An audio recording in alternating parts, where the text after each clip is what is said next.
IQ boleh tinggi tapi IQ tuh penting. Mix-nya kalau level yang paling atas kan udah pasti kan harus ada semua. Mendapatkan pengakuan karena memang performance yang kita hasilkan, kinerja yang baik. Pada saat kita mengakui bahwa diri kita salah, pada saat kita meminta maaf, menerima, menekan ego kita. Selamat datang di World Mindset Cycle, di acara Woman Mindful Conversation Podcast. Hari ini kita kedatangan tamu yang sangat spesial, 2, yaitu dengan Ibu Linawati Mustafa dan Dr. Gita. Sebelumnya kita perkenalkan diri kita masing-masing ya. Saya Johanna. Jasmine. Saya Dr. Tere. Saya Dr. Gita. Saya Lina. Oke, kali ini kita judulnya Beyond Applause. Leading with Purpose, Not Validation. Managing Difficult People. Nah, sebelum kita masuk ke topik yang lebih dalam, kita mau nanya dulu nih kepada Bu Linawati. Bu, boleh tahu nggak sih yang dimaksud dengan People and Organization Development Consultant itu sebenarnya pekerjaan di bidang apa ya ini ya? Sorry, saya melihatnya kemana? Sorry. Kemana aja boleh, Bu? Kemana kemana? aja ya? Ke sini boleh, ke sana boleh. Maaf Ke ya. depan aja ya. Oke. Saya bekerja di expert consultant menangani karyawan dari A to Z, dari mulai seleksinya, kemudian kita assess, jadi kita memilih mana yang yang memang sesuai dengan kebutuhan perusahaan dan tuntutan dari perusahaan. Dan kita juga punya program untuk development, ada training, ada coaching, dan juga ada pengembangan untuk organisasinya seperti membuatkan kompetensi, kemudian juga berbagai program untuk HR seperti itu. Berarti arahnya lebih ke HR deh ya sebenarnya ya. Ya, bagian pekerjaan dari HR. HR ya. Ada spesifik khususnya nggak spesialisnya di arahnya kemana gitu? Leadership atau semuanya tanganin juga? Ya, sebenarnya palu gada. Oh, palu gada. Ya, kita memang banyak menangani tentang leadership, communication, kemudian problem solving seperti itu. Bagaimana juga men-train karyawan-karyawan sehingga menjadi pemimpin-pemimpin yang hebat seperti itu. Oh, nomor satunya mungkin leadership dan pengembangan diri ya, Iya, untuk betul. HR-nya ya. Betul. Boleh tahu nggak untuk case-case-nya biasanya apakah mereka ada case tertentu baru menggunakan jasa Ibu atau memang itu udah rutinitas perusahaannya harus menggunakan jasa HR untuk training dan coaching? Sebenarnya perusahaan-perusahaan sendiri itu udah punya HR juga. Ada yang memang menangani programnya sendiri seperti untuk rekrutmen, untuk training, untuk pengembangan, untuk karyawannya. Tapi kadang-kadang mereka juga butuh kacamata dari eksternal ya. Jadi kami memberikan masukan dari sisi yang berbeda. Karena user pasti udah tahu bagaimana keseharian dari si karyawan. Tapi kadang-kadang juga ada rasa subjektivitas, dan kami berusaha memberikan objektivitas dari sisi yang lain. Begitu. Jadi pihak ketiga ya, biasanya lebih objektif ya daripada di dalam. Mungkin ada konflik internal atau ada kepentingan tertentu, jadinya lebih subjektif ya. Ya, Seperti betul. itu ya maksudnya pandangannya ya. Ya, betul. Oke. Ini kan kita kepada leading with purpose and not validations ya. Itu memang ada case-nya gitu ya di HR gitu. Jadi orang karyawan mau tampil karena memang hanya maunya divalidasi mungkin supaya naik jabatan tapi bukan karena purpose-nya. Itu sebenarnya positif apa negatif ya di perusahaan? Sebenarnya hal ini berakar dari kebutuhan akan recognition, kebutuhan untuk diakui, mendapatkan pengakuan. Dan itu sebenarnya sah-sah aja bagi setiap orang karena setiap orang itu punya kebutuhan macam-macam. Apakah kebutuhan power, kebutuhan untuk berteman, kebutuhan untuk kemudian menangani finansial, Ya, hal kebutuhan itu menjadi uang gitu ya. itu sesuatu yang penting juga bagi dia. Jadi itu sah-sah aja sih bagi semua orang. Dan itu juga menjadi fire bagi kita. Untuk orang yang butuh pengakuan itu kan menjadi fire untuk menunjang berkembang, untuk mengembangkan performance. diri gitu ya. Kalau Ya. nggak ada itu kan nggak ada apinya kan kayak kurang tuh ya, kayak pertandingan bola basket ketika nggak ada hubungan koneksi antara teman-teman satu timnya mereka mungkin kurang bergairah untuk mencetak Iya. gol ya, seperti itu ya. Oh, tunggu. Mencetak poin. Berarti Bu Lina maksudnya validation itu bukan hanya sekedar appraisal terhadap orang tersebut atau lebih kemana ini untuk validationnya? Nah, kalau di sini kan disebutkan validation ya. Ini memang yang kita sebut menjadi kebutuhan kognitif yang sehat ya. Itu adalah kita memang mendapatkan pengakuan karena memang performance yang kita hasilkan, kinerja yang baik. Bukan karena misalnya kita ingin tampil. Saya bersuara di rapat karena ingin didengar, ingin kelihatan. Caper gitu ya. Wah, Oh, berarti kalau definisinya kalau di dunia kerja berarti maksudnya ada rewardnya atas performance yang orang tersebut capai. Apakah yang dimaksud validation itu seperti itu? validation itu adalah mencari pembenaran dari orang lain, mencari pengakuan. Padahal pengakuan itu kan bisa aja dari diri sendiri juga. Bisa aja misalnya saya External validation sebutnya ya. betul.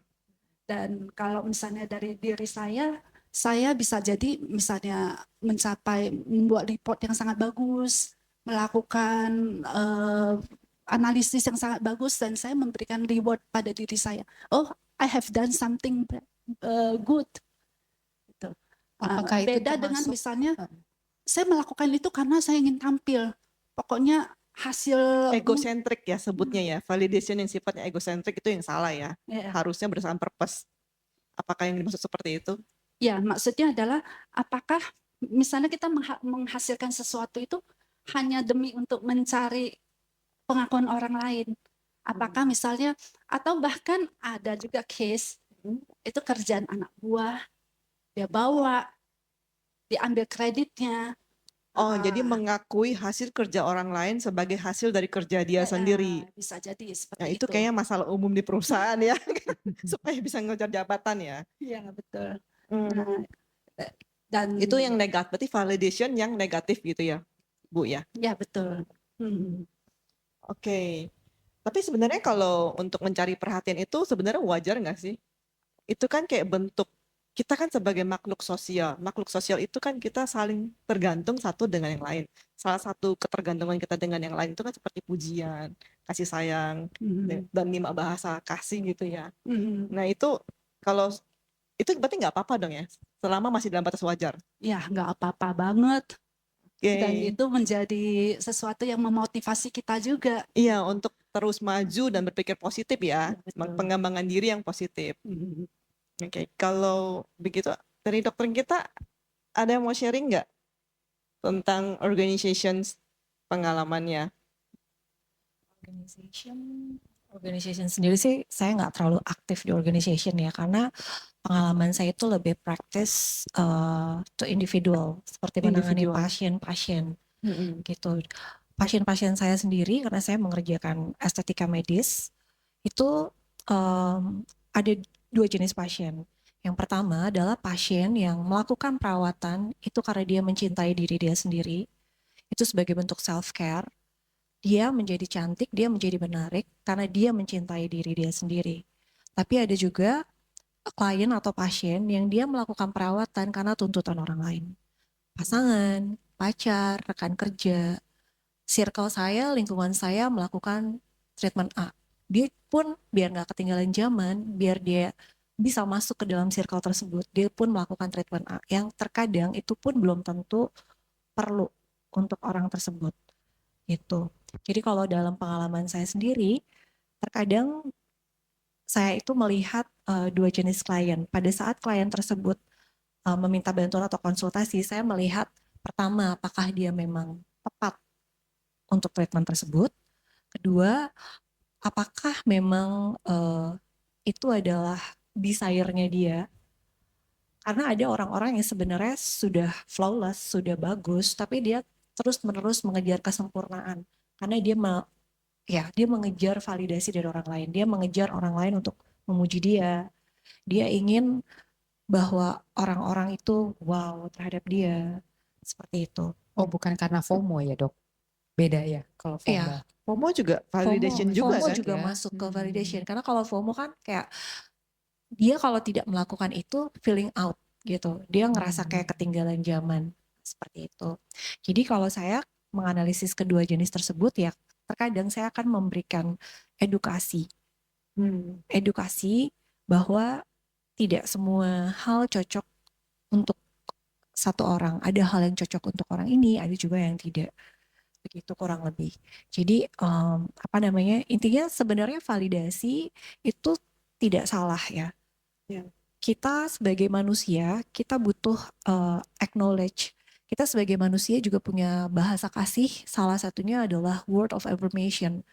Word of affirmation pada saat kita melakukan hal baik, kita dikatakan you are great, you are awesome, aku hebat, aku telah menyelesaikan, itu kan word of affirmation gitu. Pada saat word of affirmation-nya terpenuhi, biasanya tangki cinta seseorang itu merasa full. Dia merasa jadi manusia yang utuh. Jadi menurut saya kebutuhan itu terhadap baik eksternal maupun internal itu tidak salah. Tapi jangan jadikan validasi eksternal dari orang lain itu sebagai identiti kita. Maksudnya jangan karena orang lain tidak memuji kita, jangan karena orang lain itu tidak selalu menyetujui apa yang kita lakukan, kita menjadi kecil hati. Kita tetap harus melakukan sesuatu yang sesuai dengan nilai dan value. Kita melakukan sesuatu dengan value yang tertanam di diri kita, dengan tanggung jawab kita. Dan menurut saya, affirmation itu bisa datang dari diri kita sendiri. Ya kurang lebih seperti itu. Harus dari diri sendiri dulu ya, baru dari eksternalnya. Kalau Betul. tidak akan tergantung dari eksternal selamanya. Betul, Yang karena nggak ada unlimitednya ya. betul, karena kita harus mencintai diri kita sendiri dulu, menghargai diri kita sendiri dulu, baru nanti orang lain juga bisa menghargai kita. Bagaimana kita mengharapkan orang lain untuk menghargai kita apabila kita sendiri juga tidak menghargai diri sendiri? We have to love ourselves first, we have to respect ourselves first, baru kita Benar. bisa terlihat, tercermin keluar. Pada saat kita mau memberi, berarti kan kita juga harus mempunyai full of ourselves. We have to respect, we have to love ourselves, baru kita bisa love other people. Kita nggak bisa love another person kalau kita nggak love atas diri kita sendiri. That's wow. Ada pertanyaan Dr. Tere? Mau bicara lebih lanjut tentang validasi ya, mungkin ke Bu Lina juga bisa merespon hal ini. To what extent gitu ya, sejauh mana kebutuhan validasi diri kita bisa dipenuhi atau dipuaskan dengan eksternal, hal-hal eksternal. Apakah ada poin di mana akhirnya seseorang akan merasa, oh saya udah mau treatment misalnya ya, sekarang kan banyak macam, you self care bisa kayak ya treatment muka, bisa exercise juga, bisa ikut organisasi atau ikut kegiatan sosial, kan semua orang pengen merasa diterima ya Bu ya. Nah tapi selama dia tidak bekerja, doesn't do any works within dia punya diri, kan pasti di dalamnya juga ada perasaan nggak pernah cukup atau nggak pernah puas ya. Nah biasanya tuh orang ada kesadarannya ya, udah sampai di titik mana baru dia mau bekerja untuk dirinya, atau ada juga orang yang memang kayak hopeless aja. Dari pengalamannya mungkin bisa di-sharing kan. Oke, ini pertanyaan yang bagus ya. Sejauh mana kita perlu validasi dari luar dan sejauh mana kita menghargai diri kita sendiri. Sebenarnya kalau sepanjang dalam, saya bicaranya dalam organisasi ya, memang seseorang itu perlu untuk memperlihatkan performance-nya, memperlihatkan kinerjanya yang baik. Tapi tentu saja akan beda dengan orang yang berkoar-koar tentang pekerjaannya. Atau mungkin lembur sedikit, udah tampil di medsos. Hari ini 24 jam loh kerjanya gitu. Kita di koas dulu sering begitu ya. Oh lagi jaga nih update status.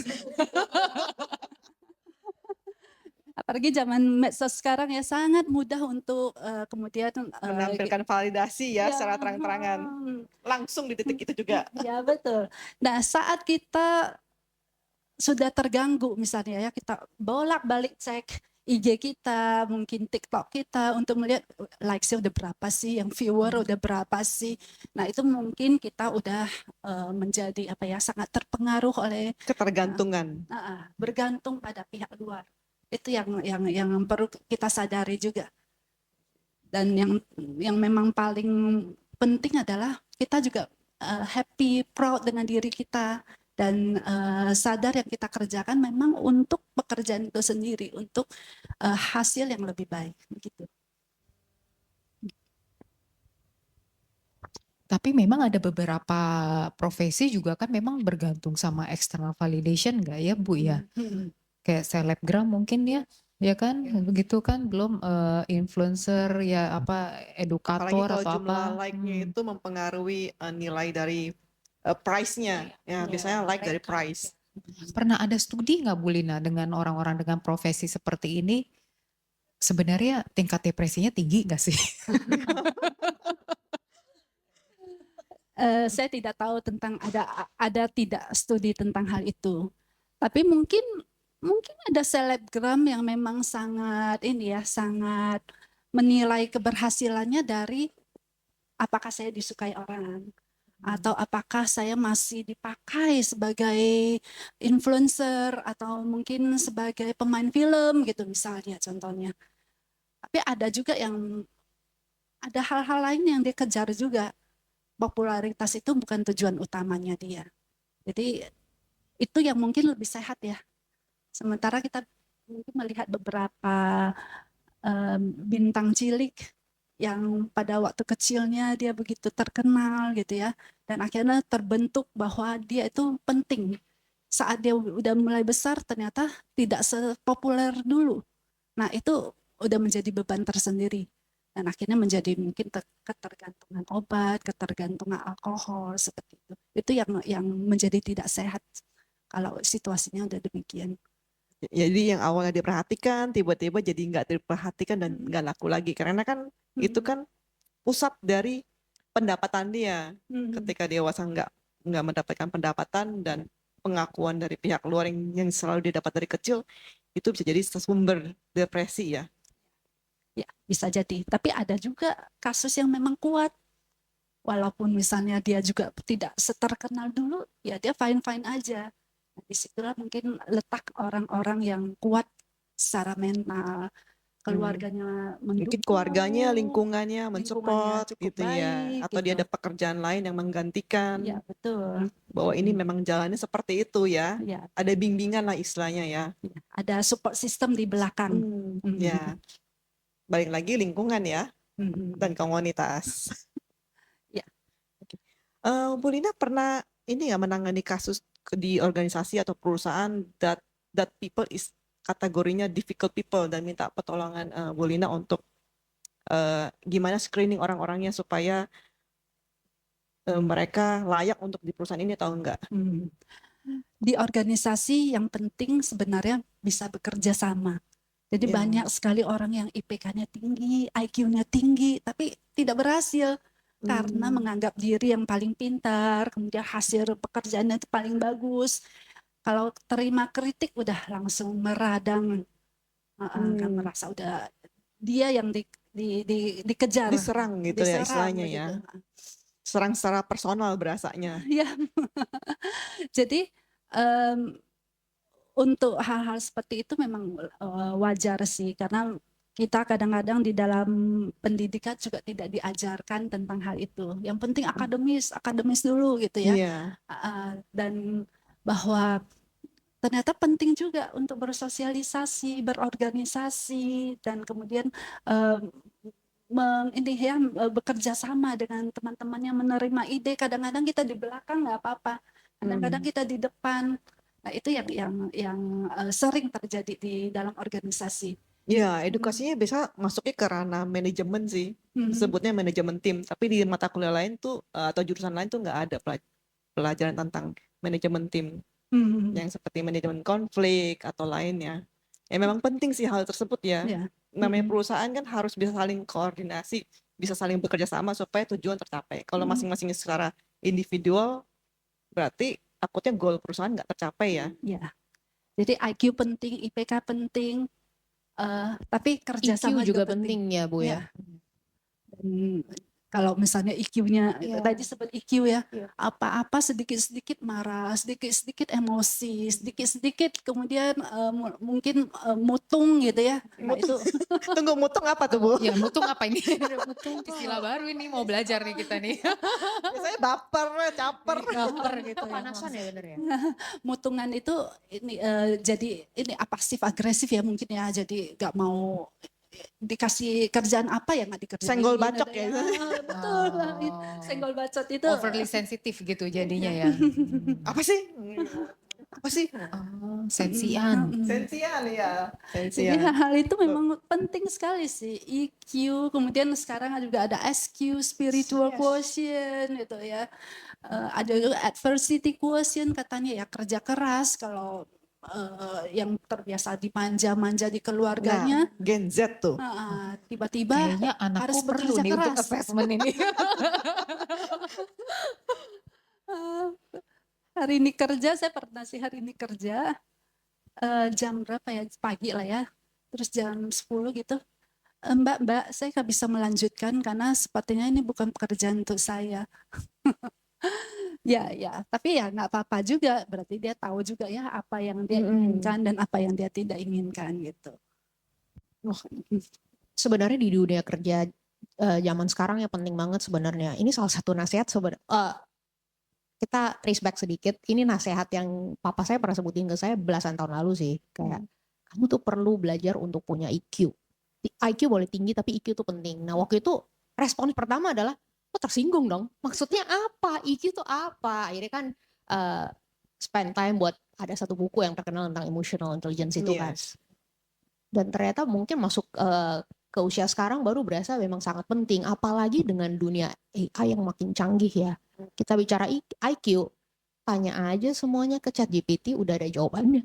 Kalau kita mau bertarung dengan kepintaran aja ya. Orang yang jenius pun mungkin kamu cari information di Google atau di mana semua udah bisa langsung kerangkum. Mau jawaban apapun yang kita tanya di sini mungkin AI-nya bisa menjelaskan ke kita bahkan lebih detail lagi dengan source-nya dan sebagainya ya.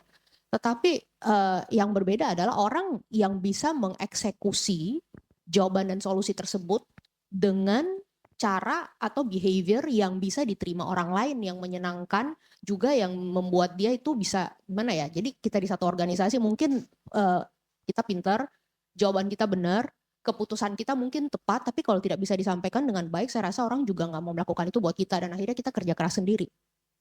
Gitu loh. Jadi how to effectively communicate, Jadi ilmu communication masuk juga ya. Iya, harus Communication bisa skill. berrelasi, berkomunikasi, menyampaikan dengan menyenangkan juga. Kalau misalnya tidak merapat, ada yang menyampaikan yang lain, kita langsung serang gitu. Karena kita merasa paling benar. Iya. Mungkin kita benar, tapi cara kita salah, ya hasilnya juga salah. Terus apalagi EQ-nya rendah, wah apinya naik ke atas, otaknya panas semua. Gak nyampe Jambak. masuk. Jambak. Ya. Itu Wow. Memang difficult people itu sebenarnya pasti ada ya di setiap perusahaan atau organisasinya. Ada nggak tips trik khususnya gimana cara kita untuk menangani hal tersebut? Apalagi misalnya posisinya lebih di atas kita gitu. Kalau di bawah kita gampang ya, karena kita kan atasan, Iya. gitu ya. Jadi bisa dengan mudah untuk mengelola si bawahan yang Tinggal bermasalah diatur itu. atau mungkin exit ya. Iya. Iya, benar. Diatur, dikasih kesempatan, kalau enggak ya Dia exit ya, bisa, kasih bisa juga option, saling kasih option. bicara hati ke hati dulu ya, kemudian ya meminta perbaikan juga. Yang agak susah mungkin juga dengan rekan kerja. Rekan kerja kan selevel. Iya. Kenapa kamu ngatur-ngatur saya? Itu kan. Iya. Siapa kamu? Iya. Itu juga susah. Mungkin atau atasan lebih susah lagi. Nah itu saya mau nanya yang atasan di mana?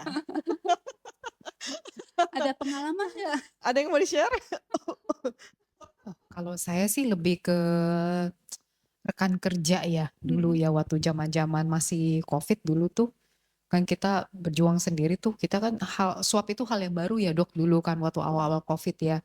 Kebetulan rekan saya ini memang vaksinator juga bareng sama dulu itu. Nah begitu ada COVID kan kita mulai memperluas layanan lebih ke untuk pelayanan swab gitu kan. Nah teman saya ini super ketakutan karena tahu penyebarannya infectious banget gitu kan. Kayak Terus lalu anxiety ya, iya, kategorinya. anxiety parno banget, sangat.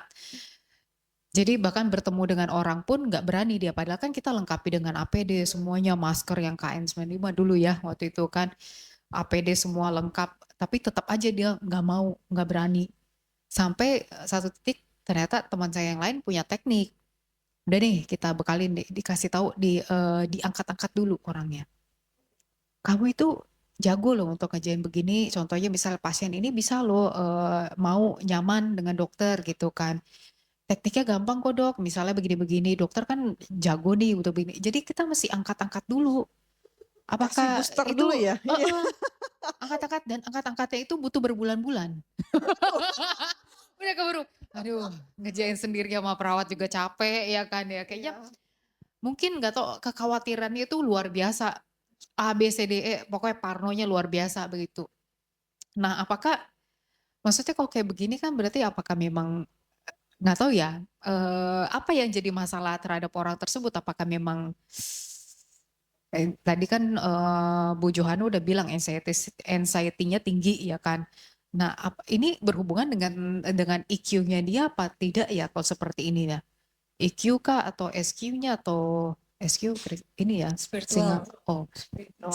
Singapore Kan Airlines. ketakutannya, anxiety-nya ketakutan ya. Ketakutan sebenarnya kan. Berarti ranah spiritual masuk dong ya. Ketakutan untuk nyawanya mungkin melayang kayak gitu kan. Karena kan penyakit ya, virus kan.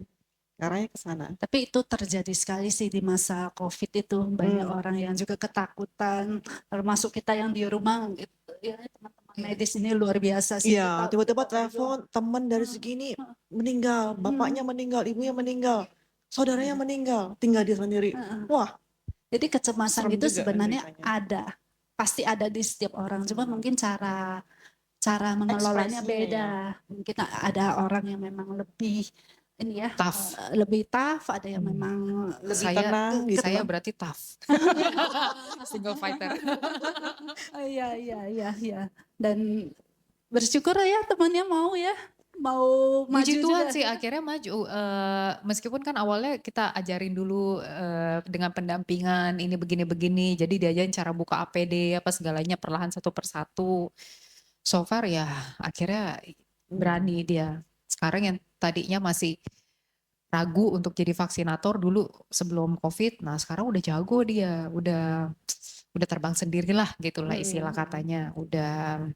Setiap orang pasti ada mengalami masanya dulu Iya. lah. Kalau nggak dilewatin ya nggak naik kelas. Di Bener, situ aja. jadi belajar dari pengalaman juga kan Iya. beliau itu. Nah tapi apakah maksudnya apakah semua level maksudnya semua level apa ya kepegawaian itu semua mengalami hal yang sama atau tidak ya Bu Lina ya? Maksudnya hal yang sama dalam pengertian challenge-nya. Saya nggak tahu sih misalnya di bagian misalnya mulai dari OB ataupun admin gitu ya. Sebenarnya yang paling penting apanya sih? EQ-nya penting nggak sih? IQ-nya doang atau EQ-nya doang? Atau mix-nya kalau level yang paling atas kan udah pasti kan harus ada semua Iya, karena memanage komponen. people Iya. paling kompleks. Seperti yang sudah kita tadi sepakati ya, IQ penting, Yes. IPK penting, tapi juga ini ya EQ ya, pemahaman tentang orang lain, kemampuan kerjasama, dan di situ itu yang membedakan antara yang berhasil dengan yang tidak berhasil. Karena saya melihat sendiri, mungkin nggak tahu ya teman-teman, waktu kuliah yang banyak bergaul IPK-nya biasa-biasa aja, kadang-kadang ada yang berhasil gitu. Iya, yes. Ada beberapa yang memang karena kemampuan untuk melakukan networking. Nah, itu sesuatu Networking, yang yes. sangat penting sekali untuk bekerja. Jadi networking penting. Oh iya dong, penting dong. Di dunia kerja. Tapi tergantung networkingnya di mana gitu ya. Iya, Tuh. tergantung networkingnya kemana. Kalau networkingnya buruk ya hasil buruk. Tapi kalau Network dengan networking positif orang yang pasti tepat. positif. Iya, harus dengan orang yang tepat. Tergantung lingkungannya kali ya maksudnya ya Bu Lina ya. Ya, networking Kenapa penting? Karena begitu kita tahu misalnya kita ada masalah, oh saya kenal si A dari divisi apa, saya kenal si B dari organisasi apa, saya bisa hubungi. Atau at least ada teman sih Teman eksekutif. untuk mendapatkan solusinya Nah, begitu ya dari networking tersebut ya. Mungkin saya ada ini sih, ada cerita satu rekan eksekutif, ada teman eksekutif. Dia tuh orangnya introvert sekali. Dia tidak menikmati misalnya apa ya, Kehidupannya ya. pergi ke pesta atau ke kondangan atau Keramaian. keramaian gitu ya kan. Padahal kan sebagai eksekutif tuh penting ya untuk pergi, untuk jalan, untuk kenalan. Yang dia lakukan adalah dia tahu misalnya si A kenal si B, dia maunya ke si B, ya udah dia dekatin si A, minta dikenalin si B. Jadi dia Berstrategi ya. berstrategi. Jadi memang penting sekali untuk paham sebenarnya kita kepribadian seperti apa. Dan apa kelebihan, apa kelemahan kita, dan kita memanfaatkan itu untuk mendukung pekerjaan kita. Itu. Iya, betul, betul. Betul. Untuk orang-orang yang tidak terlalu suka ya seperti itu ya, berpesta di keramaian, memang kita perlu untuk berstrategi. Kita perlu memilih circle yang tepat, network yang tepat, karena bagaimanapun sepintar apapun kita, pada saat kita berkomunikasi ataupun melakukan bisnis, termasuk saya misalnya saya hubungan dokter dan pasien, apa yang membedakan misalnya kita punya jasa atau service yang sama, A dan B. Kenapa orang harus ke A, kenapa orang harus ke B? Misalnya dengan experience yang sama, skill yang sama, semua sama. Itu masalah like and dislike. Pada saat orang tersebut lebih like ke B, ya dia akan ke B. Gitu. Walaupun dia tahu A punya skill yang sama. Oleh karena itu, memang betul kita harus memahami kepribadian kita seperti apa, dan kita juga harus mengerti caranya untuk melakukan seperti pacing ataupun leading. Mau bagaimanapun manusia itu makhluk sosial, dia makhluk visual, dia itu akan memilih apa yang nyaman untuk dia. Jadi bukan hanya IQ yang bagus, bukan hanya skill yang bagus, dia akan memilih orang mana yang paling membuat dia nyaman, orang mana yang paling klik, yang paling satu frekuensi dengan dia. Kurang lebih sih seperti itu. Jadi kita semua di sini sefrekuensi ya. Aku ada cerita fresh sih, ini baru kejadian tadi pagi yang aku dadakan, aku bilang ada pasien nih, ini kan kiriman vaksin untuk haji ke sana gitu kan. Aku nyampe sana padahal aku telat. Aku ya minta maaf ya Bu, maaf ya jadi menunggu ya kan, bla bla bla segalanya. Pas lagi dicek tensinya agak tinggi, 145/82. Ibu ada hipertensi. Oh iya saya memang minum obat ya kan, terkontrol. Harusnya terkontrol, tapi saya memang setiap kali kalau ketemu dokter tensi saya naik. Kenapa Bu? Saya takut kenapa diapain? Padahal ibu ini adalah seorang kader kayak posyandu gitu, sering berhubungan dengan dokter-dokter puskesmas. Ternyata pas kita ngobrol-ngobrol, mulailah kita ya dia Digali lebih ya. encer lah ya. Dia lebih encer, udah semuanya, udah 10 menit Dok, kita tensi lagi normal 120, 170. Terus udah kita suntik segalanya, baru dia cerita. Saya Dok, biasanya ini kalau di tempat lain dia kasih tahu klinik A, B, C, D. Kalau di sana tuh pengalaman saya takut. Dia bilang kenapa? Iya soalnya ininya petugas-petugasnya galak. Maksudnya galak gimana ya, jutek mungkin karena baru-baru kali ya. Masih muda-muda semua. Kurang training itu Bu, itu butuh trainingnya Ibu Iya. Lina kayaknya itu. Tapi di sini saya senang, dia bilang semuanya ramah-ramah ya. Bukan yang ngangkat-ngangkat klinik saya sih, cuma kebetulan ya namanya. Tapi tensinya bisa turun, berarti dia nyaman. Iya. Nah kuncinya di betul. situ, kita ajak. Kayaknya teman-teman udah pada nunggu di rumah nih, ya kan? Cuma ya udahlah ya, ada pasien kan ibu-ibu kan nggak enak kan ya.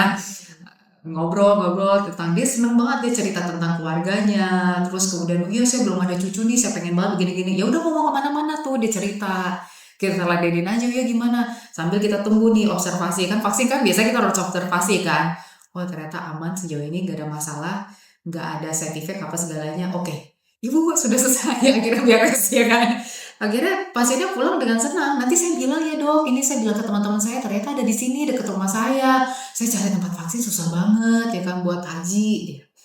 Ya jadi dari sana juga ya mungkin ya ini sebenarnya ini tantangan Bu Lina. Sebenarnya saya juga bingung sih ya. Saya ngeliatnya beberapa dokter memang preferensinya karena dia harus konsentrasi terhadap terhadap pasien, dia nggak gitu banyak ngomong. Ya, harus lebih Karena takut salah diagnosa, takut apa yang dia lihat itu kan salah. Tapi di satu sisi juga ternyata kalau pasien, apalagi estetika, kalau kita praktek ya dok, untuk bikin rileks pasiennya kita harus banyak ajak ngobrol. Jadi biar dia nggak berasa terlalu nyeri, biar dia berasa juga lebih nyaman, comfy gitu kan di tempat. Nah mungkin kayak beda spesialisasi, beda treatmentnya nggak sih ke pasien, bener ya?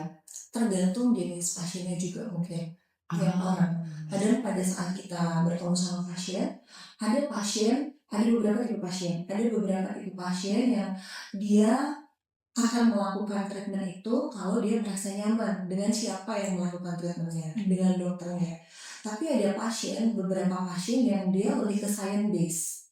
Dia tidak terlalu suka obrolan panjang basa-basi, tapi dia lebih pengen tahu kalau saya treatment A, prognosisnya apa? Secara statistik keberhasilannya berapa persen.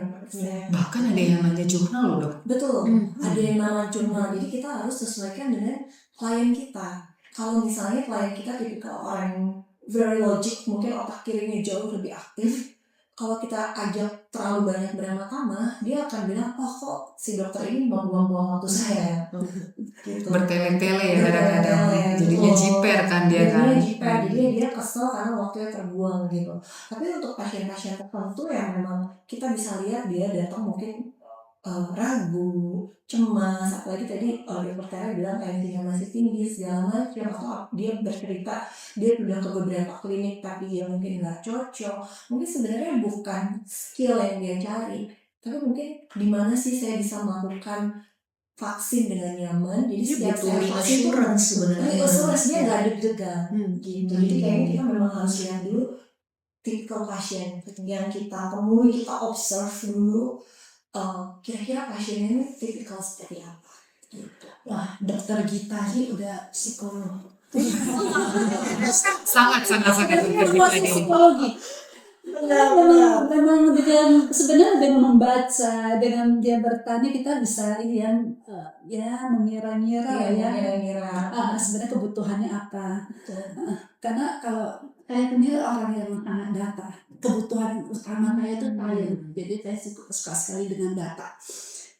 Semua data olahraga, data dokter itu lengkap di Excel saya gitu. Jadi kalau ke dokter itu saya nyaman dengan yang banyak memberikan data, bukan yang berdasarkan asumsi ya. Nggak berdasarkan asumsi, berdasarkan data. Karena ini tinggi maka perlu begini itu. Dan itu terbentuk trust. Dan akhirnya saya punya satu dokter yang galak sekali, tapi ya saya tetap ke beliau karena memenuhi kebutuhan saya. Mungkin orang yang kebutuhannya adalah hubungan yang baik dengan orang lain, wah udah lari. mungkin ini di berbagai fakultas nanti perlu diajarkan cara membaca orang ya. Oh iya itu penting itu. Sekarang yang muda-muda seperti itu, mereka nggak bisa baca pasien, nggak bisa baca situasi, jadi banyak yang komplain gitu ya kalau sama yang muda-muda ya biasanya. Lebih egosentrik sih kelihatannya yang generasi muda. Ya kadang kita baca orang tuh nggak hanya dari komunikasi verbalnya sih. Kan communication itu kan sebenarnya non verbal juga. Ada non verbal, 55% dari visual, terus dari nada bicara, baru dari konteksnya. Terkadang dari mimik, ekspresi, orang udah bisa kelihatan pada saat orang tersebut, contoh kita sedang konsultasi sama seseorang, pada saat orang tersebut merasa tidak nyaman sama kita, itu biasanya sudah terlihat microexpressionnya berubah. Oh kayaknya kita terlalu bertele-tele ini, atau sebaliknya kita terlalu menjelaskan data, terus pasiennya ngangon-ngangon, dokternya ngomong apa. Mungkin nggak selesai ngomongnya, kalau yang mulai nanti suntik-suntik nih. Gitu biasanya sih memang kita harus observe dulu seperti itu. Nanti baru kita apa ya namanya, mungkin kalau di dalam komunikasi pacing ya sama pasien. Kita pacing, pasiennya lebih suka apa nih, pasiennya lebih suka kita ngobrol beramah tamah biar dia nyaman, atau pasien yang critical thinking gitu. Paling sih kalau di pengalaman praktek saya sih kurang lebih saya biasanya menemukan ya kedua tipe tersebut. Sebenarnya a bit challenging untuk di figure out ya, karena kan untuk kita mengetahui karakter seseorang, ya kita perlu ngobrol sama mereka. Jadi dari setiap pertanyaan, terus dari responsnya juga kita bisa tahu nih orang lebih database atau emotional base. Nah kalau yang pakai feeling kan mungkin tadi khawatir, parno, saya bagaimana nih, ntar sakit gak dok, ntar iya kan, terus nanti setelah ini efek sampingnya gimana, perawatannya harus seperti apa, dan itu kan mereka sebenarnya nggak minta scientific reasoningnya banget, tapi ya dokter cuma perlu mendekati, memberikan pendekatan humanis banget ke mereka gitu kan. Nah yang tricky kalau yang memang science based banget, karena jawabannya itu bisa jadi mereka udah search belum datang, dan kalau diberikan jawaban yang mungkin kontradiktif, mereka akan langsung merasa dokternya ini belum tahu lah sampai segininya, ilmunya masih kalah gitu loh, bisa jadi kan, dan itu jadi Sering perdebatan. begini berarti. Kalau saya lebih kayak single base kalau ke dokter. Kalau kita udah ke dokter itu berarti kita udah percaya dong, karena setiap orang kan memang diberikan talent, skill, dan capability yang berbeda. Jadi kalau bidang saya mungkin di financialnya, kalau saya ke dokter saya percayakan bahwa dokter ini memang lebih ahli untuk di bidang kesehatan, misalnya estetik, dan juga seperti Bu Lina di psikologi. Itu membutuhkan humility juga untuk menyadari bahwa orang lain itu punya ilmu yang lebih dari kita. Kalau misalnya kita di bagiannya contoh finance sama retail, terus kita pergi ke dokter dan kita merasa lebih pintar dari dokternya, ya kenapa kita harus pergi ke dokter, berobat aja sendiri. Kalau saya sih kirain seperti itu. Jadi memang butuh dari karakternya aja juga sih yang dibentuk. Apalagi sekarang tuh mudah sekali mencari informasi di AI. Betul. Saya punya hasil lab seperti ini, gejala saya seperti ini, langsung masukin udah dia punya ini. Cuma ada disclaimer-nya, saya bukan dokter ya, gitu. Ya, tapi dia bisa menyusun pertanyaan untuk dokter. Jadi udah ada seperti itu. Jadi kita juga ya terus ya seperti saya juga ya di profesi saya, yang akan kita assess, yang akan kita seleksi mungkin juga udah search di AI. Udah berdasarkan AI Mungkin untuk mempercepat proses ya. Iya, untuk mendapatkan jawaban apa yang terbaik, Terakurat gitu ya. terakurat, optimal. Untuk mengurangi kesalahan koreksi juga ya. Jadi kita semua harus belajar terus sih di zaman sekarang dengan AI yang terus berkembang. Anak-anak muda juga lebih jago, tapi mungkin kita semua di sini kebijakannya, wisdomnya sudah terbentuk. Dan yang membedakan kita dengan AI adalah konteks yang kita miliki. Benar. Balik lagi kan harus ada seorang ahli yang bisa membaca tersebut daripada orang awam. Yang benar-benar bisa menilai bahwa ini benar dan tepat, itu harus yang sudah berpengalaman dan ahli. Iya, betul. Kita butuh orang yang sebenarnya bisa bagaimana approach-nya ke kita, karena kalau cuma baca aja atau AI ya itu bisa information overload juga. Setiap source yang kita dapat akan mempunyai persepsi atau analisa yang berbeda. Tapi dengan adanya profesi seperti psikolog, dokter kecantikan, dan estetik khususnya, itu kan kalian bisa menjelaskan ke kita dan dengan cara yang memang lebih relevan ke kita, dan kita bertemu seperti ini pun mungkin dari apa yang saya sampaikan, Bu Lina, dokter juga bisa melihat kan, oh Jasmine itu kelihatan nih dari gesture-nya, body language-nya, penampilannya seperti apa, kalian udah tahu nih apa sedang saya alami secara benar-benar manusiawi dan natural banget. Dibanding kalau saya cuma nanya ke komputer, dia kan nggak bisa lihat reaksi saya seperti apa atau kondisi saya seperti apa ya. Kita bisa curhat hal yang sama ke AI, tapi kalau kondisinya satu mungkin dalam misalnya saya lagi hari ini lagi panik nih, tapi paniknya selevel apa ya, nggak bisa baca reaksi kita, dan itulah makanya pentingnya kita psikolog atau ke dokter. Nah kalian bisa menilai apa yang namanya, ada mungkin kalau bahasa saya ada six sense-nya juga, ada experience-nya, betul juga ya. Empatinya Human touch-nya nggak ada. Iya, human touch-nya itu penting sekali. Jadi kita manusia jangan sampai kehilangan kemanusiaan kita ya. Iya, betul. Karena kalau kehilangan itu kita bisa salah asumsi. Ya. Dan hubungan dengan orang lain juga tidak bisa baik, berkembang dengan baik. Saya punya teman yang pernah dia memberikan proposal yang salah hitung. Jadi yang dia ajukan murah sekali. Padahal sebenarnya mungkin secara bahan baku nggak semurah itu. Terus dia turun dari kliennya, dia lihat-lihat lagi, "Loh, salah saya." Dia naik lagi ke atas minta maaf.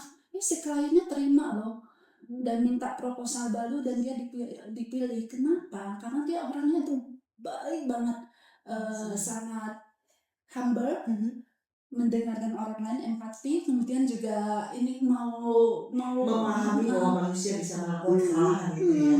Dan teman saya itu memang jago networking, jago sekali soal pendekatan ke orang. Nah itu udah yang menangin dia, walaupun salah, menang pula di bidding gitu. Iya, itu soft skill ya sebutnya ya. Ya, dan itu tidak mudah sih, tidak mudah untuk semua orang.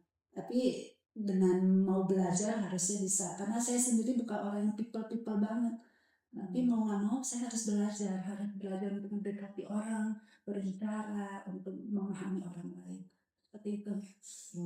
Iya betul sih, karena pada saat kita menguasai yang tadi ya, communication skill, people skill, soft skill, terkadang kenapa itu susah dibanding akademik dan IQ? Karena kita harus melawan ego. Pada saat kita mengakui bahwa diri kita salah, pada saat kita meminta maaf, bukan minta maaf gimmick, tapi ya benar-benar mengakui bahwa kita salah, itu terkadang kita harus menekan ego kita. Menerima, menekan ego kita dan berpikir secara dari POV yang lain gitu. Itu yang membuat kenapa sebenarnya ilmu tentang people itu lebih sulit dibanding akademik. Gitu. Karena akademik itu pure logic, pure science, sedangkan ilmu dengan people itu dipengaruhi. Apalagi kita wanita ya, kita punya emosi. Kadang itu dipengaruhi emosi. Untuk kita mau mendengarkan orang, untuk kita mau menerima pendapat orang, padahal itu misalnya tidak terlalu serap dengan kita, itu kan sebenarnya perlu mengontrol emosi dan perlu sedikit menekan ego kita gitu. Terkadang banyak hal yang terjadi, banyak pertengkaran, terutama dalam rapat, itu karena masing-masing orang itu tidak bisa menekan egonya masing-masing, saling menyerang. Mungkin semua merasa dirinya paling benar dan idenya paling cerah. Betul. Gitu. Dan akhirnya karena semua orang merasa dirinya paling benar dan tidak mau menekan egonya masing-masing, tidak ditemui jalan tengah, ya akhirnya ya banyak terjadi ya. Jadi ribut sebenarnya hal yang tidak perlu. Ya POV tentang people, kenapa people itu lebih sulit, maksudnya ilmu tentang people itu lebih sulit daripada sekedar akademik atau IQ, karena itu melibatkan emosi dan kadang melibatkan ego juga. Kadang kita tuh untuk bisa menerima pendapat orang lain, untuk mau mengerti orang lain, untuk mau pacing sama orang lain, itu kan kadang kita harus menekan sesuatu di dalam diri kita dulu, ego kita dulu gitu. Tapi tadi yang saya mention misalnya di rapat, kita punya pendapat masing-masing, semua orang pasti punya POV dan pendapat yang benar menurut kacamata dia gitu. Kalau itu bisa tersampaikan dengan baik, kan itu rapat akan berjalan dengan baik gitu. Tapi masalahnya kadang semua orang merasa benar, semua orang tidak mau menurunkan egonya, akhirnya jadi chaos. Dan masing-masing mempertahankan idenya masing-masing gitu ya. Betul. Dan bahwa idenya masing-masing tersebut harus yang dijalankan. Betul, harus yang Kalau dieksekusi. masing-masing berbeda, Makanya perselisihan pasti. Iya, kadang cara berbicara juga membuat orang juga bisa mispersepsi juga ya. Dan bahkan bisa yang lain yang dengar Cara mungkin menyampaikannya ya. tersinggung cara menyampaikannya. Betul. Mungkin permainan katanya atau nadanya gimana, padahal orang tersebut merasa ya memang dia biasa ngomong seperti itu dan tidak ada maksud yang lain gitu kan. Nah ini kalau menurut Bu Lina, orang tersebut nih, maksudnya orang-orang yang tidak bisa menyampaikan Tidak dapat mengkomunikasikan dengan atau bahasa yang menyampaikan baik atau kayak gimana, informasi itu dengan harus baik. di-training kah atau dibiarkan aja memang culture-nya seperti itu dari asalnya gitu kan? Ya, sangat tergantung ke perusahaan ya. Ada values, perusahaan kan masing-masing punya values sendiri. Sama Ada- budaya ya Ya, istilahnya ya. values, budaya. Ada yang memang pokoknya I don't want people person, I just want lizard gitu. Bisa aja seperti itu. Jadi orang-orang yang memang Yang penting kompetitif, yang memang tercapai. bekerja keras, yang berusaha melakukan dengan segala cara, itu yang menang di situ. Ada. Kayak tim IT ya, Bolina? Oh, enggak juga. Enggak juga. Enggak juga. Itu tergantung values dan Budayanya ya. budayanya dan juga tipe pimpinannya. Karena misalnya seseorang dengan kebutuhan power yang tinggi, recognition tinggi. Nah, dia mungkin men-shape timnya adalah dengan itu. Pokoknya semua orang harus berlomba untuk melakukan yang terbaik. Dan orang udah biasa sikut sana, sikut sini. Jadi itu yang budaya yang dia bentuk.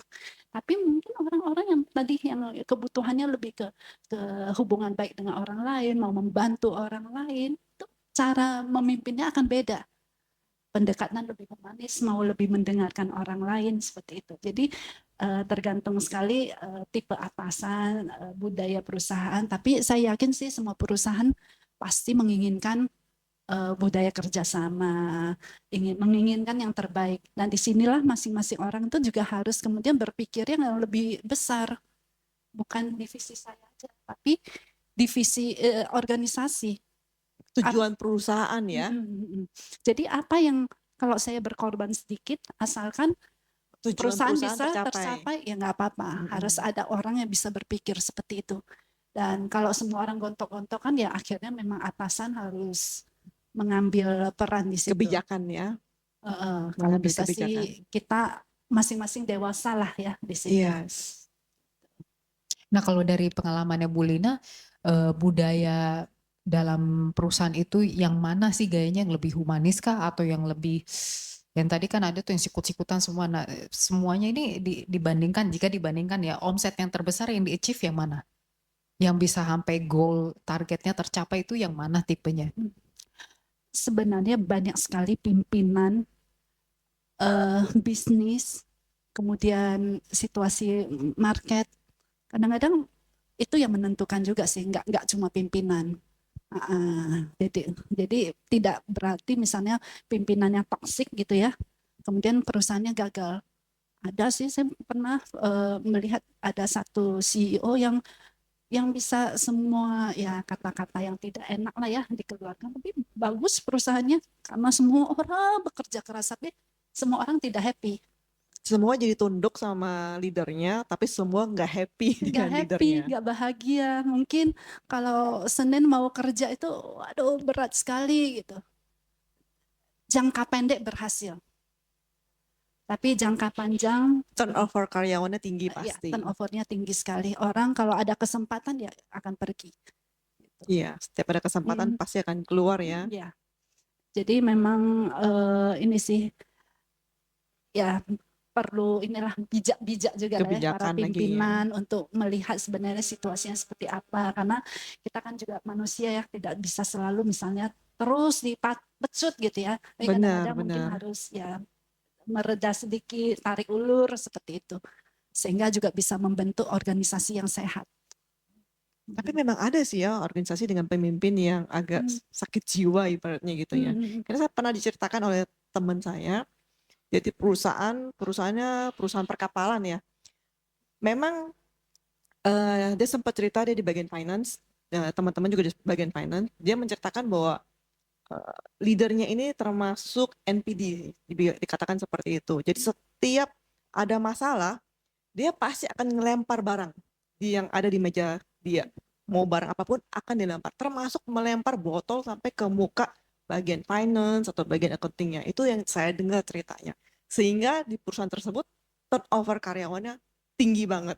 Berapa bulan gak betah pasti keluar. Tapi hanya teman saya aja yang bertahan di sana cukup lama. Karena kesabaran dia yang cukup tinggi gitu. Itu gen unik apa? Sih. Gen apa yang bertahan, Bu Johana? Termasuk gen apa? Sih ya. Angkatan milenial berarti. Milenial. Itu lebih tahan banting karena kebutuhan. Tapi memang orangnya sabar sekali sih.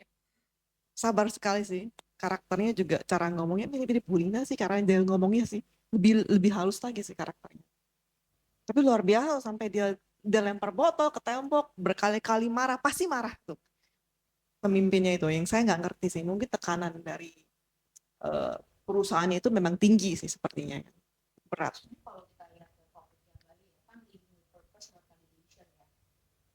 leading with purpose not validation, tergantung kita mau jadi tipe leader ataupun tipe teamwork, team members atau colleagues yang seperti apa. Karena kan tadi mungkin Bu Lina di awal udah sempat membahas juga kalau ada orang yang ketika dia memberikan pendapat atau masukan di saat meeting lalu idenya itu diambil sama orang lain, dia akan merasa oh untuk self validationnya terdampak seperti itu ya.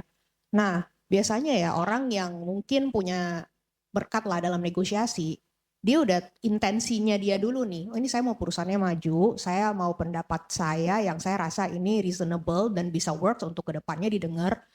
Dia nggak akan merasa penting kalau idenya itu diakui oleh bosnya atau tim member yang lain. Karena Asalkan buat perusahaannya dia, maju ya. prioritas dia adalah rekomendasi atau idenya itu yang akan dipakai. Jadi kerjanya dia adalah feeding in information. Terus-terusan aja seharusnya begini-begini. Kan belum tentu sekali dua kali didengerin ya. Karena apalagi dalam mungkin ketika meeting dengan semua orang yang tipe dominan. Dan yang tadi mungkin sempat dikatakan kalau semuanya merasa benar dan merasa pintar, kita kasih informasi apapun akan dirasa kamu tahu apa sih gitu kan. Tapi kalau kita sampaikan berkali-kali sampai lama-lama itu jadi idenya dia. akan menjadi idenya. Nah, tetapi kalau orang yang pintar dan orang yang memang dari awal tujuannya udah saya tahu nih long term goalnya seperti ini, ya nggak apa-apa mau diakui orang lain, yang penting ini kan jalan. Nah berarti orang seperti ini pun menurut saya ya, dia tuh udah punya self appreciation yang tinggi banget, dia nggak butuh validasi buat dirinya kok. Ini greater goal. Nah tetapi selama ketika kita masih ada pikiran, kan kemarin gue udah pernah bilang yang itu, atau kayaknya bulan lalu saya udah pernah ngomong deh kenapa si bos yang ngakuin di meeting, atau kenapa sih ini, ya berarti memang we have to work on ourselves juga. Gitu sih sebenarnya kalau dari saya seperti itu ya. Tapi itu ada ilmunya sih, itu ilmu, saya sebutnya apa, ilmu komunikasi atau ilmu apa deh. Jadi kita ketika kita ingin menyampaikan ide kepada orang lain dan orang lain tersebut tidak setuju, cara kita menyampaikannya adalah dengan menanamkan sedikit demi sedikit sehingga itu menjadi kepercayaan orang tersebut. Ya, atau ini ya menekankan ke POV-nya dia, apa untungnya buat dia gitu. Iya, ada ilmunya sih, saya tapi selalu lupa istilahnya apa itu. Ya, ini menarik sekali sih. Dan ini mungkin itu yang diceritakan itu adalah orang yang punya kebutuhan recognition yang tidak terlalu tinggi. Mungkin bagi dia itu tidak masalah, yang penting berhasil kan. Dan biasanya memang pada umumnya di dalam perusahaan kita memang perlu juga untuk tampil, perlu juga untuk menunjukkan diri. Karena bila tidak mungkin apalagi di organisasi besar ya tidak terlihat ya. Tidak terlihat, kecuali atasan kita sangat memperhatikan kita, sangat memperjuangkan kita karena tahu apa yang kita kerjakan tuh memang baik dan benar gitu. Jadi ya kadang-kadang untuk tampil kemudian untuk menyampaikan ide, mempertahankan ide itu juga perlu dilakukan. Kadang-kadang ya nggak apa-apa, memang kita di belakang memfeeding informasi seperti itu. Ya, itu memang melihat situasi juga. Mungkin orang untuk menyampaikan ide-ide dia untuk selalu visibilitas itu lebih ke arah untuk naik jabatan ya biasanya ya kalau di dalam organisasi. Tidak juga sih semua, tidak semua. Karena memang kalau kita selalu tampil kita akan lebih terlihat. Untuk pekerjaan yang memang butuh itu kita akan diprioritaskan, tapi hasil kerja kita kan juga dilihat. Kalau memang hasil kerja kita tidak sebagus dengan tampilnya kita, ya tidak akan dapat bonus reward. Ya kecuali itu memang sangat mendukung pekerjaan kita. Misalnya kita menjadi entertainer gitu, ya butuhlah tampil, butuh orang yang colorful, butuh orang yang memang selalu tampil di depan seperti itu. Ada juga yang istilah baru apa sih namanya ya? Yang kerja aja tapi nggak mau terlihat. Dia mau kerja tapi nggak mau terlihat karena nggak mau mendapatkan pekerjaan tambahan. Sebutnya apa ya? Die worker apa ya? Saya lupa deh namanya. Ada istilah baru generasi Gen Z. Jadi dia naik jabatan pun nggak mau karena dia nggak mau mendapatkan tanggung jawab lebih. Oh iya, yang anak-anak generasi sekarang, aku pernah baca itu. Namanya apa ya? Mereka batasin, mereka cuma mau kerjanya ini doang karena mereka nggak mau ditambah-tambahin kerjaan yang lain. Iya. Agak aneh sih. Tapi tidak semua sih, tidak Iya nggak semua. Ada yang semua. mau colok-colok banget. Eh, Tapi yang lagi trennya itu. karena mungkin zaman kita nggak bisa menolak pekerjaan, ya kan? Kita harus nggak ada pilihan dulu. Kalau sekarang kan dari kecil aja udah diajarin, dia punya pilihan. Nggak mau makan wortel nggak apa-apa, ada alternatifnya gitu. Nggak mau makan malam ada burger. Nah, jadi udah pola asuh orang tuanya juga sih. Pola asuh ya. Mungkin mereka mendapatkan pilihan yang lebih banyak. Jadi ketika menghadapi masalah, tenang aja, udah kepikiran kok ada C, D, E, F. Nggak kayak kita zaman dulu pilihan cuma A atau B. Kalau nggak pilih A ya harus B. Selesai. Atau harus A. Harus A dong. Atau nggak ada pilihan B-nya ya. Benar banget lagi. Iya. Oh, boleh tanya nggak, dari sekian lama pengalaman bertahun-tahun dalam organisasi, apa kasus terberat yang pernah Ibu Lina hadapin atau tanganin gitu? Kalau boleh bercerita. Sebenarnya karena yang kita tangani adalah organisasi, sebenarnya tidak ada yang berat ya, masing-masing punya keunikan. Semuanya berat.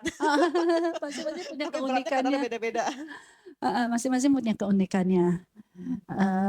Yang penting adalah memang perusahaan tahu apa yang memang diinginkan, tujuannya jelas, sehingga kami juga bisa memberikan rekomendasi pengembangan untuk talent-talent yang dimiliki.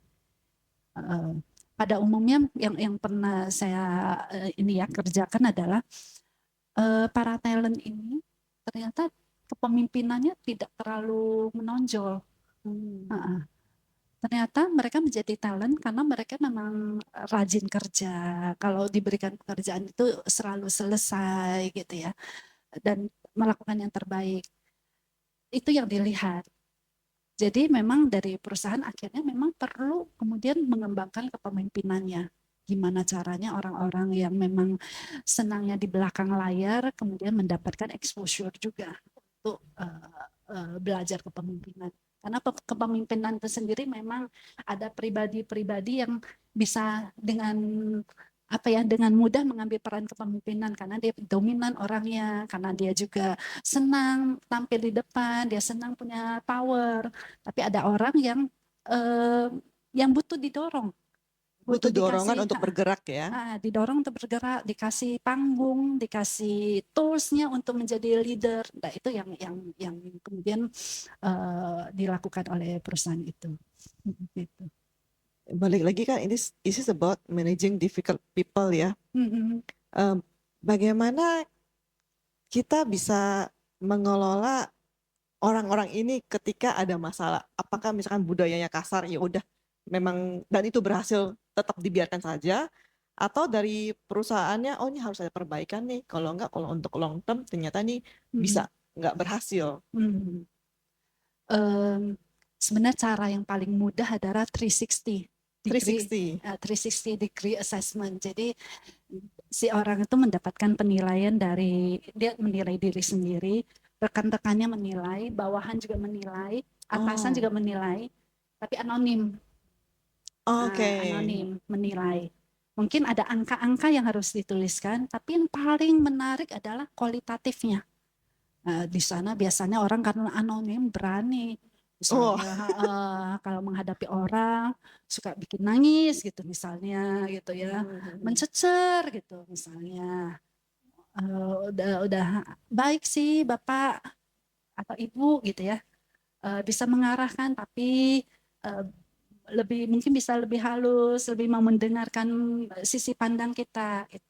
Itu menurutku sangat powerful karena masukan itu dari orang lain dan tidak ada nama-namanya, anonim, jadi orang lebih berani feedback ya. Dan hasilnya itu diberikan kepada orang yang tertuju ya. Dan baiknya juga dengan coaching juga ya, ada coachingnya ya. Kalau di expert sendiri kita punya alat namanya Hogan Assessment. Nah, itu bisa menilai, kita menulis sendiri ya, self inventory. Kita inilah memilih di antara pernyataan ini saya orangnya gimana gitu ya. Ada 3 alat. Yang satu Hogan Personality Inventory, jadi melihat kita pada keseharian. Kemudian yang kedua MVPI, Motive, Values, Preference Inventory, jadi melihat apa yang menjadi kebutuhan kita. Contohnya yang tadi udah kita bicarakan ya, kebutuhan recognition, power, affiliation, science, data, seperti itu. Itu powerful sekali untuk dipakai oleh HR.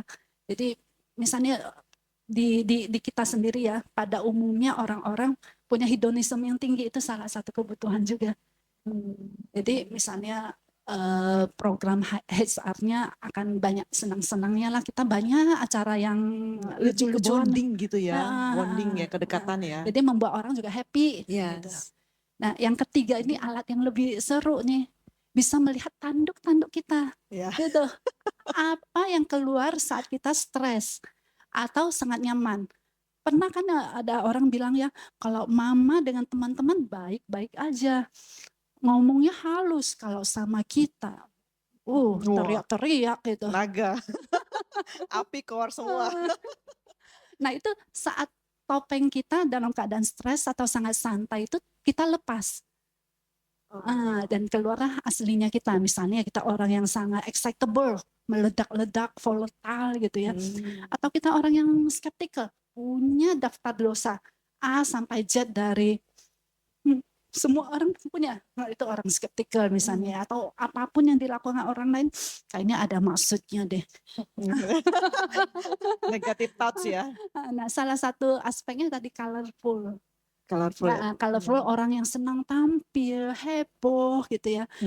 Dan ya nggak apa-apa sih misalnya untuk pekerjaan sebagai MC atau speaker gitu, nggak apa-apa kan. Tapi kalau terus-menerus ditampilkan dan menjadi operating system, dia tuh seperti apa ya, selalu dia yang utama dan menarik energi semua orang. Jadi kalau di dalam ruangan mungkin dia aja yang heboh, ngomong sendiri gitu. Orang juga nggak mendapatkan kesempatan. Dokter kita udah senyum-senyum nih. Udah lagi mikirkan siapa. Tapi itu maksudnya positif atau nggak positif maksudnya kalau untuk hal tersebut? Tadinya untuk menarik energi. Saya nilainya tinggi-tinggi. Saya pikir wah bagus nih nilainya tinggi-tinggi. Ternyata waktu saya di coaching itu artinya makin tinggi makin risk. Makin beresiko. Makin beresiko. Beresiko apa ini? Misalnya negatif ini. Seperti yang excitable itu ya, marah-marah, meledak-ledak, yang mood swing gitu ya. Ya mungkin jangka pendek ya nggak apa-apa, orang jadi takut sama kita ya. Kita sebagai pimpinan misalnya ya, orang takut sama kita. Kemudian ya udah kerjain tugas dengan baik. Tapi lama-lama kan orang juga kesel ya. Mungkin seperti itu. Atau yang kayak tadi colorful atau orang mischievous gitu ya, yang sangat mengambil resiko, yang sangat ini, orang juga capek menghadapi kita. Berarti harus dilihat kadarnya ya. Kalau misalnya kadarnya masih normal, is okay. Tapi ketika kita lihat, ini udah berlebihan, berarti itu tanda-tanda itu tanduk. Nah, berarti itu berarti warning ya. Jadi ibu memberikan, ini warning nih.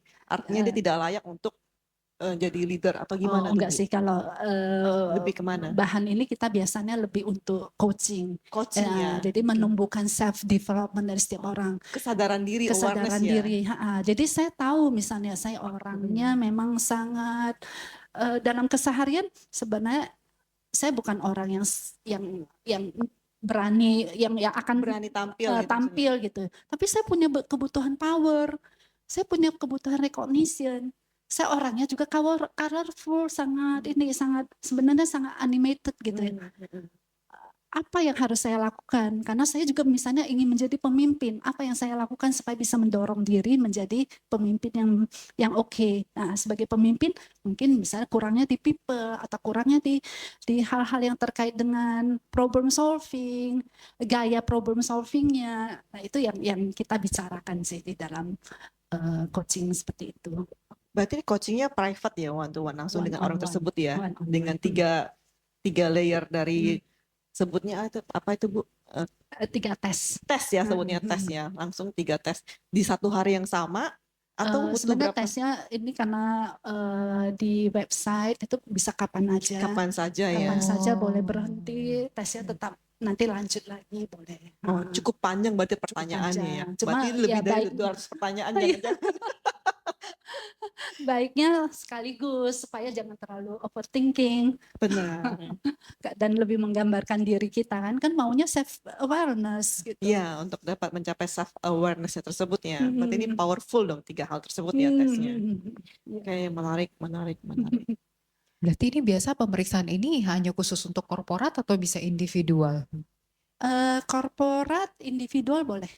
Oh, individu Nah, boleh. individual Saya kalau mau daftar.